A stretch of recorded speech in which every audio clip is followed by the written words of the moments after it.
When first looking at Warhammer and its 40k universe, you might think to yourself, hey, you could make a cool shooter out of this. If you said this thought out loud though, your friend or whoever introduced you to the setting would simply laugh while staring off into the distance. You see, being a tabletop strategy game, Warhammer has a long and decorated history when it comes to RTS games, as it translates pretty well between the two. Not so much when it comes to shooters. It was a long 19 years where your only options were a DOS shooter or Fire Warrior, and then THQ came along, released Space Marine and said, that's how you do it.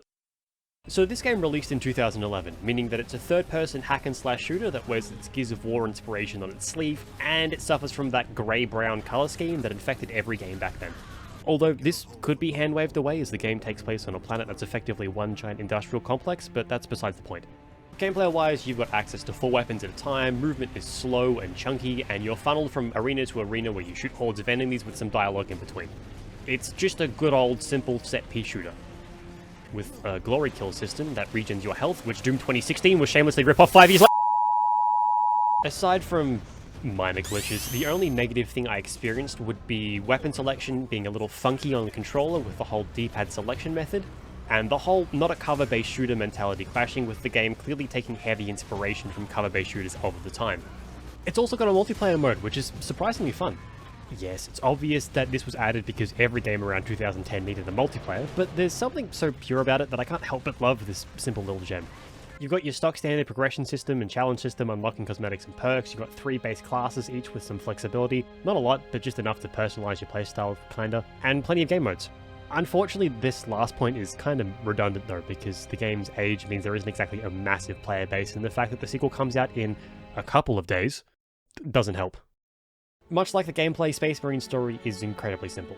Now, to some this may be a downside, but honestly I've always seen this as a positive. It's your stock standard Ultramarine power fantasy where the boys in blue rock up and save the day. Anyone can enjoy it, no matter how much prior 40k knowledge you've got.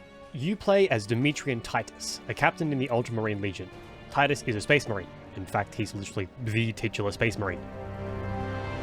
Space Marines, of course, being genetically engineered superhumans created with the express intent of protecting humanity from its many enemies. Now, I could go on a deep dive into the lore of just who the Ultramarines are, but all you need to know going in is that they're a group of Space Marines, their favourite colour is blue, and they're the closest thing to good guys the setting has. Debatably. Now, Titus has been sent to Graia, a maunfactorum world that is currently the location of an Orc war.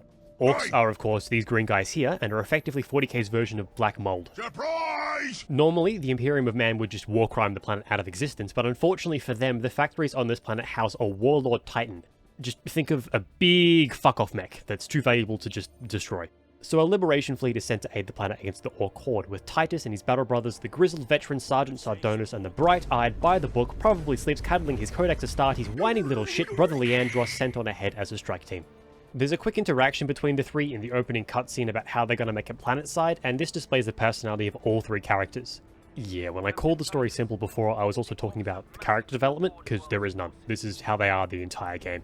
Titus suggests using the jump jets to avoid getting the Thunderhawk blown up with them in it, Sardonus is down for the ride, and Leandros complains, throwing the Codex Astartes in everybody's face. Ignoring Leandros' whining, the trio make planetfall in the most 40k way possible, as instead of landing planetside, they actually land on the Orc Warboss's ship, crashing that into the planet. From here, the group assists the local Imperial Guard regiment by blowing up an orbital cannon using only a melter charge and Orc stupidity, get sidetracked by an Inquisitor warning them about the Maunfactorum's power supply and its potentially planet-destroying powers, get further sidetracked by the same Inquisitor revealing that the fusion reactor Titus just touched is actually powered by the warp, and that he's actually here researching a weapon called the Psychic Scourge that could potentially be used to wipe out the Orcs, fight their way to the weapon, fire it, and accidentally allow a Chaos Lord to cross into real space. Whoops. Yeah, it turns out Drogon here has actually just been a fleshy meat puppet the entire time underneath the control of this guy, Chaos Lord Nemeroth. Now, if you're wondering why this Space Marine looks all evil as opposed to our Blueberry Boy Scouts here, that's because of a little thing called the Horus Heresy. Shit, I'm gonna have to explain the Horus Heresy. Okay, so back in the 30th millennium, the Imperium was all one big happy, if dysfunctional family. And all the Space Marines were led by these guys, the Primarchs. Just think of them as bigger, better, almost Emperor versions of Space Marines who think of the Emperor as their dad. Now, like what happens in all dysfunctional families, some of the kids go through a phase where they rebel against their dad. Normally this wouldn't be too bad, but at this time the kids were uber powerful demigods and the gods of chaos were egging them on like they were the drunk uncles at a family Christmas. Specifically, the drunk uncles are Khorne, god of war and destruction, Nurgle, god of death and decay, Tzeentch, god of change and trickery, and Slaanesh, the goddess of pleasure and excess. So these four get in the ear of Big E's oldest son Horus and tell him that his dad is kinda shit and he could probably do a better job of things, blah blah blah blah blah. Horus, being the edgy little sycophant that he is, turns around and gathers up a bunch of his brothers to his side to rebel against their dad. They all pledge allegiance to the Chaos Gods and begin what is known as the Horus Heresy. To keep a very long and complicated book series short, the Chaos Legions kill a bunch of people and a couple of Primarchs on their march towards Big E, Horus gets deleted when he kills Dad's favourite son, and Chaos technically loses and are banished to the Warp. Although for a consolation prize they do almost manage to kill the Emperor, he's now stuck on his shiny throne needing to be fed thousands of souls every day to stay alive, so, you know. Anyway, all of that is to say that Chaos Legions are mostly stuck in the Warp on any given day, and it's normally really hard for them to cross back into real space, hence why Nemeroth needed the Chaos Fusion Reactor to open a portal for him to hop through. With all that out of the way, back in the main story, Titus and co escape the tower thanks to the Orcs and Chaos fighting each other, but not before Leandros effectively calls Titus a Chaos sympathizer and traitor because the Codex Astartes vaguely talks about situations like this. Leandros has been suspicious of Titus ever since it was revealed that Titus directly touched warp energy via the reactor, throwing sideways glances whenever he gets the chance. This only worsens as after closing the Chaos Gateway by blowing up the spire using the Titan, also killing Grimskull along the way, Titus sends Sidonus off with the reactor to secure some transport while he and Leandros stay behind to fend off Chaos. Which doesn't go exactly well.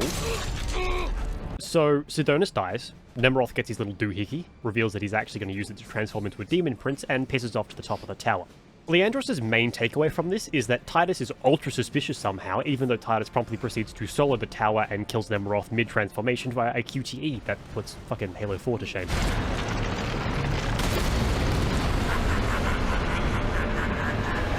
So, to recap, Titus has effectively single-handedly saved the planet from both an Orc war and a Chaos invasion, and his reward is to probably be arrested by the Inquisition, as Leandros has ratted him out. The game ends in possibly the best way possible, with Titus calling Leandros a bitch as he submits to the Inquisition for questioning. And you have failed. And that's Space Marine, in all its simple glory. Honestly, I view this as one of the best ways to introduce someone to 40k. It nails the aesthetics, the tone, and the overall feel of 40k while working with very little of the overall universe. Fun fact, with its revival and sequel that's coming out soon, it's actually been seemingly brought back into something that could almost be considered main canon. Originally, it existed in this weird limbo space, as Titus is captain of the first company in the game, but traditionally that's always been a position filled by Cato Sicarius. The lore that's been used to fill the space in between games is actually really cool, and it includes a bunch of new and really old lore, so props to whoever figured that one out. Look, I'd recommend the game, although I will warn you, it is still full price, which is kind of rough for a roughly 8-ish hour game.